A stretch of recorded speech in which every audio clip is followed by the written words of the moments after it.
Hey guys, how do you do? The topic of today, snakes and vipers, everything what you need to know to visit Mexico.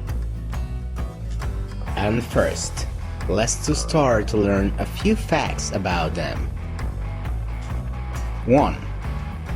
The females are usually bigger than the males. They are longer. 2. For the flirting, they use a kind of a dance. 3. They shed skin periodically. 4. They don't hear very well, but they have a kind of a eardrum to have balance. 5. They are excellent swimmers. 6. They could have eggs or babies, or depending the species, both. And that is because they are ovoviviparous. That means then they will have eggs, but they keep it on their belly. With the time, it's going to eclosion in there in the belly, and they are going to birth babies. 7. They have thermical faucets on the front upside lip. And with that, they can perceive and in a way, they can see the heat. And that is why they are excellent tracking the animals or their prey. 8. With the tongue, they capture particles of a smell in the air. And then, when they already wiggled it, they get it in their mouth in the Jacobson organ. And with that, they will know what they have around and what is the smell and flavor of that. 9. Out there we have a lot of meats where the snakes they try to stretch up trying to check next to the owner if they have the size to eat them. And that is totally false. Cause the snakes they only stretch depending the space and the environment where they have. And they grow up only if they are the right species. If it's a small species, it is going to be impossible to grow up more. 10. They don't eat people like the people believe. Even it's hurtful, it's something bigger than what they are used to in small animals because they hurt their own mouth, the jaw, and also the inside of the throat. 11. People believe that they are not good swimmers and that is why they cannot hunt in the water. And also that is totally false because they are very good swimmers and yes, they hunt in the water and fishing with. 12. Some snakes are carnivores and they eat other species of. For example, in the US, we could find the king snake, who is small, harmless, but is immune to the venom. And in Mexico, we have the queen snake, quite bigger and longer, and they have the longest fangs in the area, around 2 inches, also immune to the venoms. And it's not venomous, but it's not totally friendly. It's very nervous because the hunting style life. And if the venom from a bite, it goes inside, they just going to clean it up and they are going to feel bad, maybe like a little intoxication or a hangover. 13. Some snakes are known like the flying snake and they don't fly, but they jump with this style. And they do it to jump out, catch the prey, hold it tight, fall down on the ground, and then finish the job. 14. The people believe also that all the snakes they could have fangs, and that is totally false because exist 4 different kinds of bites. 1. Aglyphus bites, like the boas and pythons. On the reality, they don't have fangs like a longer than the other tooth. What they have is a lot of different lines of teeth in a conical way like fangs, but they are just teeth. This kind of bite, they don't have venom. 2. Opistoglyphics. This means that their tooth and their fang, they are not epidermical tooth. They are not like to shot venom. And then also they are not in the front of the mouth. They are in the back, just like the molars. And when they bite, they try to chew and move at the same time. And that way, if they have a kind of a venom, the venom is going to get into this. And this venom is just next to their tooth. 3. Posterogliphics. And this kind of bite is not like a hypodermic shot, but they have a kind of a little similar system. And this is because on their fangs they have a kind of a little slit next to the venom glands. And then when they bite, the gland is going to push the venom to that slit. And that slit is going to take the venom into the way of the skin. 4. the xenoglyphics. This kind of bite usually belongs to the viper family. That is because they have the more evolved to poison their prey, and that is why their fangs, they are hypodermical fangs.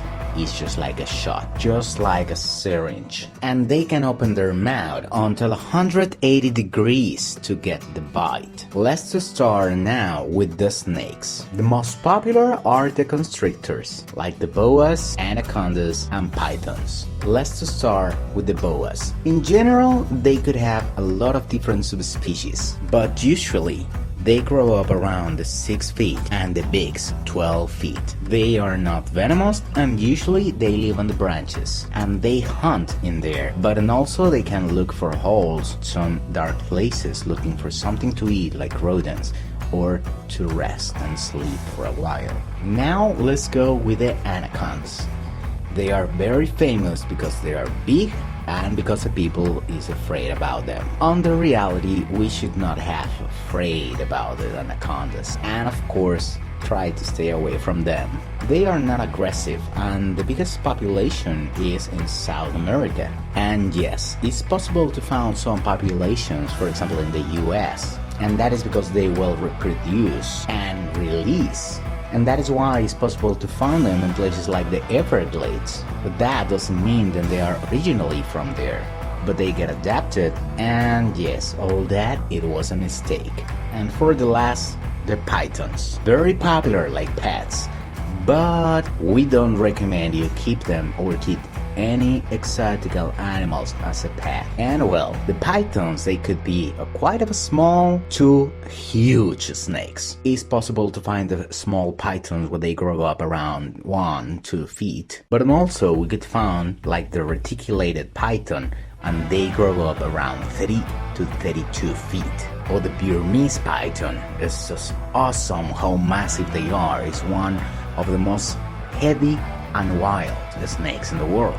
But all that doesn't matter because no one of those they try to hunt or attack humans. We are not food. We are just an invader on their territory. And that is why in self-defense, time to time they could bite. And now, what should concern you about snakes in case you travel to a temperate or tropical area? On the reality, not that much. On the world, we have around 2,500 different kind of snakes, and not all of them they are venomous. It's only 1/3, and from those, only a few they are deadly. And special, in Mexico, it's possible to find 5 different deadly species. The number 1, the sea snake, and yes, they live in the ocean, on the sea. It's white with black rings, but it's not aggressive, not at all. And that is why nobody knows about them, because the venom is the most powerful of all about snakes for a human. 2. The 4 noses Nauyaka or velvet snake. It's called 4 noses because they have these huge thermical faucets. On their behavior, they are not aggressive and they are small. But the venom is really powerful. In case of a bite, you need to get medical attention in the closer hospital in emergency and let them take care of you. 3. The rattler snake. We have them in 2 kinds in Mexico. At the north, we have of course the desertic rattler snake. They are a little aggressive. In case if you have one of those close, just run away. You don't need to run in the zigzag or run fast. Just move out and she's going to stay there in a bow position. The tropical rattler snake. They are huge. They reach the 12 feet. It's a very pacific snake. It's not aggressive, but it's a very nervous snake. And that is why if you get close, they bite.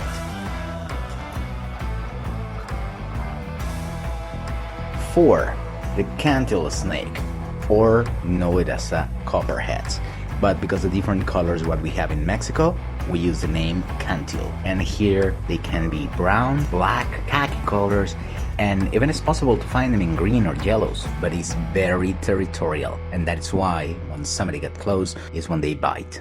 And the last one, the coral snake. Very famous because they have the colors red, black, and yellow. And it's possible to find a lot of different meats about if the red it touch the black or the yellow to red or one color to the other. They are or they are not venomous. But all of those ideas, now they are myths. For the coral snake, the only real way to know if they are venomous is counting the scales. Yes, it's quite difficult to know it, and that is why only giving a look to the snake, it is impossible to know if they are venomous, because we have a lot of different subspecies, and in the big part of those, they don't have the rings. Big part of the body is red, or they have a little parts in black on that red, but they are not a ring, they are just spots. And sometimes the rings, they are mixed, although the composition of the colors is different. About the size, in the center and North Mexico is usually bigger. In the south and the tropical areas is quite small. If you know a frog snake or a garden snake, isn't that size. Because of that, it's very difficult to get a bite of them because they have a very small mouth. And also they are not aggressive. And well, as above, I'm talking about a lot of different dangerous snakes. This is not to scare you or to provoke you a phobia about the snakes or to don't want to travel to tropical areas. It's only to let you know them and of course to have some precautions. On the reality, on the touristy areas or the urban areas, it's going to be almost impossible to find the snakes. And let's imagine the possible way to find a snake. Usually they know it. They don't like people and they try to go away. The other side, they are great like a play control. And the people look them like something dangerous or something evil. But in the reality, they are very important. Even in the history, they are very famous because they were symbol of abundance and prosperity. Were the reptiles and especially the snakes, they were god. And also a lot of people believe that there is some association with the dragons. In some places it's possible to find snakes with legs or vestigial legs. And they are snakes with less possible evolution, what we could have now in the actuality. And now, just recommendations. Let's to imagine that a venomous deadly snake bites somebody. This is what you need to do. 1. You never should suck the venom. And doesn't matter if it's on yourself or somebody else. And that is because at the moment to do the suction, a little part of the venom comes out. But that is going to be enough to poison the person who is doing the suction. Not because of that, the person who have the bite is going to be safe. And now, instead of have one person poison it, you have two. 2. Don't do tourniquets. When the snake bites, they shut the venom inside of the body. Yes. And this is going to move around the body, but slowly. If you do the tourniquet, you are going to capture the biggest part of the venom in that extremity. And that is going to collapse the area because it's going to work faster and is going to provoke unspecial necrosis, overcoagulate, or the opposite, depending of the venom. In that case, the venom is going to accelerate their process and melting of the area, and it's going to be a faster decomposition on that extremity. In case if you have the time, you can reach the hospital, and yes, you are going to pass through a medical process, but probably you can save the extremity. 3. Not afraid, not a rush. If you have a rush, the venom is going to go faster in your blood. And that is why you don't need to bump too much blood. Don't move too much, but move with the object to get help and safe way for you. 4.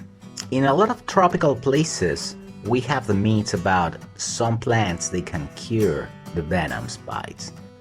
Me, on my particular opinion, I don't recommend you follow those treatments just like an object to save you, because in the most part of the cases, yes, the plants, they are going to be painkillers and antibiotics, but that is not going to be enough to save you from the venom.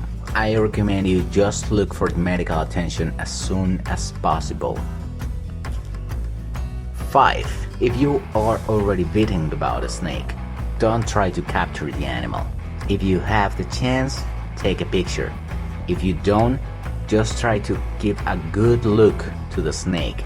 Try to memorize and remember the color, the figure, the shape, the patterns of the scales, the size, And in that way you have a chance to explain who they are to the doctor. And this is cause not all the antidotes they work for same venoms, and the doctors they should know which kind of a snake beats you to give you that antidote. About the antidotes, because every antidote is produced in base of the venom what is going to cure. Let's to imagine that somebody have a regular snake bite, and just for a mistake the doctor apply the antidote from any other snake. Now you are going to have two venoms running on their body, and no, it's not going to cure nothing.